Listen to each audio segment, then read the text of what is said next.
Welcome back. It is 7:24. Thanks for joining us this morning. The cost of living continued to slide last month, and it was pretty much all about the price of gasoline. Joining us now to talk more about this is Mike Eppel. Good morning, Mike.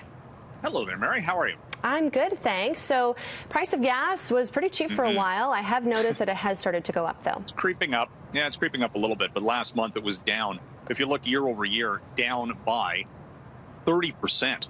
I mean, that is indicative of how far the price for oil had dropped. Remember, April, early May, we were looking at record low prices for oil, so that did give a break at the pumps. And now, like you say, it's starting to creep up. But what it led to was a headline inflation rate that was down 0.4%, second monthly negative reading on inflation, so deflation. You do not want to see that in an economy, regardless of the circumstance, because it shows a lack of pricing pressure for companies.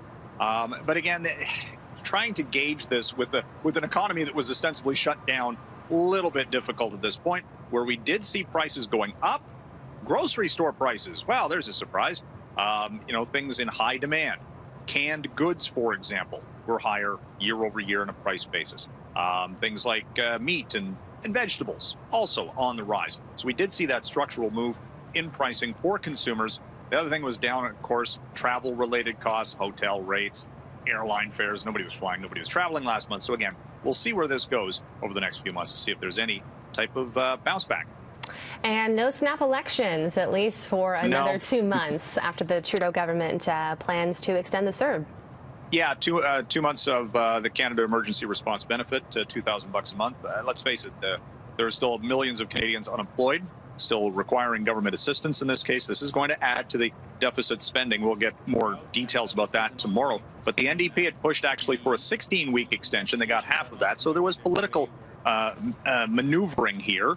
And they're going to support this spending bill, I believe today or tomorrow. I can't remember specifically. But if the government, if the Liberals didn't have the support in a spending bill, then you'd have the fall of the government, potentially a snap election. That'll be pushed back now to the fall. And by then you'll have a conservative leader, for example. You'll be looking at the polls and all sorts of other things that may come into the realm of possibility later this year on the political aspect of this.